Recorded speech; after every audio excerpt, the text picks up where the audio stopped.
also surrendered the jobs of many of your backbench MPs to the next generation to reform. Name wasn't on this letter. What are your thoughts in regard to its sentiments, Jonathan? I agree with them. You agree with them? Are you going to rebel? I do. I'll be very clear. When these cuts were announced, I spoke locally with my party and said I couldn't envisage myself voting for those cuts. I think we've got to be, and I don't intend to, I should say, very clear. Britain just witnessed a political earthquake. What was once unthinkable has now become reality. Labour has lost its grip, and Keir Starmer is at the centre of the collapse. It started in Runcorn and Helsby, where Reform UK pulled off a stunning upset, seizing a long-time Labour stronghold by just 25 votes. The narrowest win in British by-election history didn't just flip a seat, it cracked open a system inside Westminster. Shock turned to chaos. Starmer... Just to be clear, Jonathan, I haven't heard this before. You're saying that you're going to vote against the government. Is that the first time that you will have rebelled? Yes. And I think it's really important to be clear about this. So much of what is in that green paper is absolutely right. We have to reduce the benefit bill in this country. We have to get people back into work. Work is absolutely the right place for people to be. And I think we've gone through a generation where the benefit bill has skyrocketed. But cutting support for disabled people doesn't solve that problem. That is about balancing the books. That's about making the numbers stack up for fiscal rules and everything else. I have spoken to countless people in Hartlepool, people who actually are in work but rely on PIP in order to support them to do it, who are going to lose under this system. Already under fire for drifting away from working class roots, now faced open rebellion. Disillusioned MPs began defecting to Reform UK, fed up with a party they say has abandoned the very people it claimed to fight for. The defections weren't symbolic, they were the first signs of a mass exodus. Felled by fury over welfare cuts, broken promises, and years of political doublespeak, Labour's foundation is beginning to crumble. What used to be loyal voters now feel betrayed, and what used to be fringe politics is becoming mainstream. The cracks are widening, and for the first time in decades, a serious third-party threat is rising. Starmer's crisis isn't isolated, it's the beginning of a reckoning. Reform UK, once dismissed as a protest group, has become a massive work, and that's also a massive problem that we have to solve. But simply piling on pain to those in desperate need is not a way to solve anything. The impact assessment released by this government said that it would push 250,000 people into poverty, including 50,000 children. I did not get into politics to do that. So absolutely the sentiment of that green paper about getting people back into work is right. Getting people off benefits is right.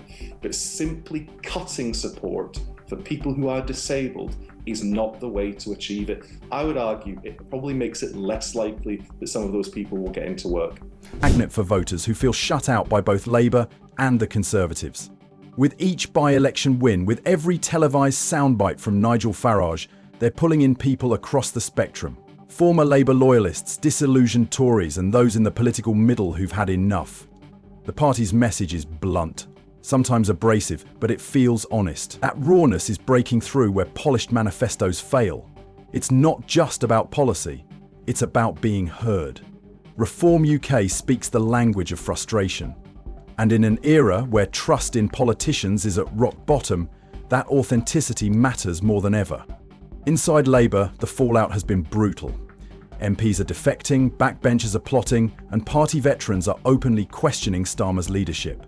The rebellion is no longer a quiet grumble, it's a roar. Every defection to Reform UK adds fuel to the fire, painting a picture of a Labour Party in freefall. For millions, it's no longer about left or right, it's about who's actually... So just to be clear, Jonathan Brash, Labour MP for Hartlepool, you're saying this morning for the first time that you're going to vote against the government on these disability cuts. What is your message to Keir Starmer on this, and what presumably your whip and the person who deals with party discipline within Labour is going to give you a ring about this? You're presumably going to have very similar sentiments to what you've just said to me a moment ago. Yeah, look, my view is that I would urge the government to rethink, to have a look at this again. Do you think they will? I sincerely hope they will. One of the things that frustrates me enormously sometimes about politics is that reassessing your position, changing your position is seen as a sign of weakness. It's not. It's a sign of strength. Looking again, change circumstances, to change position, thinking about what you're doing and whether it's the right course of action and potentially correcting that course of action is a sign of strength. Yes, you'll get political commentators who'll scream U-turn. But who cares? This is about doing the right thing.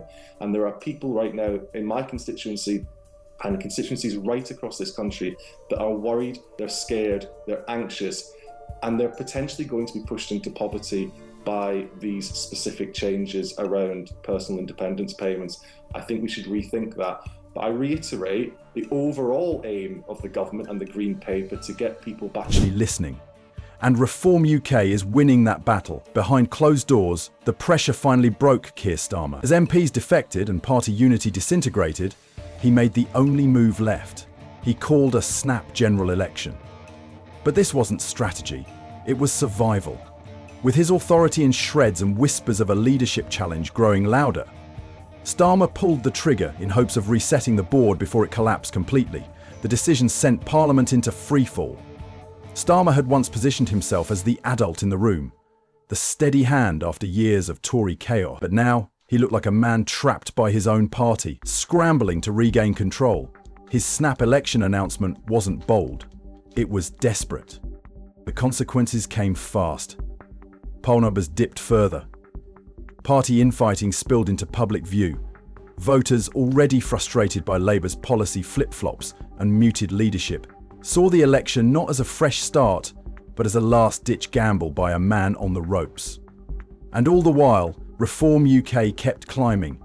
The snap election wasn't just the beginning of a campaign. It was the clearest signal yet that the old guard is crumbling and Britain's political future is up for grabs. Labour's crisis isn't unfolding in isolation. The Conservatives are bleeding just as badly.